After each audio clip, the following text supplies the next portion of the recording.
We're Branswer, and we're going to talk to you about expectations and understanding them.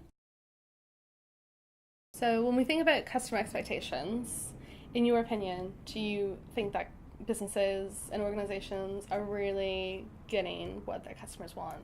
Some are, and a lot of them do. But what I've certainly seen is that a lot of them do it, but they don't know why they've done it. Yeah.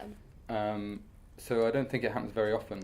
Yeah. Quite often, it feels like businesses don't understand their customers, and they get frustrated that their customers aren't doing what they expected. Yeah, definitely.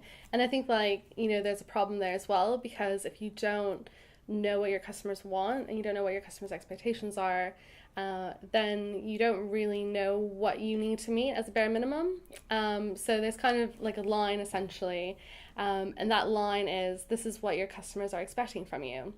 And anything below that line is going to be a disappointment, and they're not going to love that, and they're probably going to complain, or worse, they're not going to tell you about it, and they're just going to leave and tell 7 of their friends.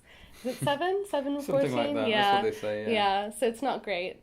So you want to know where that line is so that you can meet them, and they'll feel satisfied from your product. But more importantly, you want to know where that line is so you know where you need to go above that.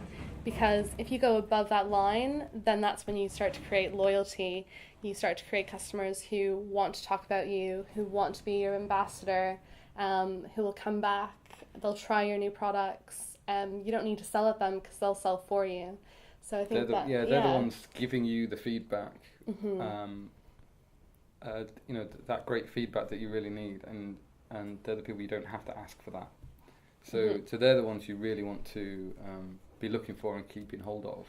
Yeah, and I think a lot of people think it's like a magic formula, like, oh, if I'm on this channel, or if I write a blog post like this, when I think we spend a lot of time pushing out content and not enough time listening and enough time looking at data, but also looking at the story behind data, because you need those stories to give some context, insight into what do those analytics mean? What does a retweet really mean? Exactly. At the end of the day, your customers aren't data.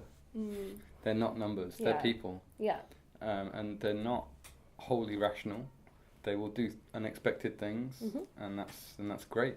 And there's a lot to learn in there. So I think you're right about the analytics and the data. Yeah. It's very much seeing what that shows you, but it's not just those data points, it's the behaviours that created those. Yeah. That, I think, is really important. Yeah. And what a lot of businesses are missing, that their customers, they treat their customers as data, and they don't bring it back to the real people that their customers are. Yeah, because then it also means understanding the journey, right, and following them through from, okay, you were just, one data point as a Twitter follower, and then how did you end up on the website, and then from the website, how did you end up converting into a sale? So I think it's more time listening and understanding, and anticipating, what are those behaviors, what's the current behavior, and then what will that look like?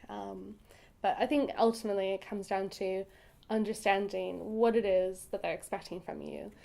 So making sure that those channels are open for them to communicate to you, and even if that means facilitating negative comments, that's still better than no comment, and then from there you can learn and pivot if necessary. Exactly. Yeah.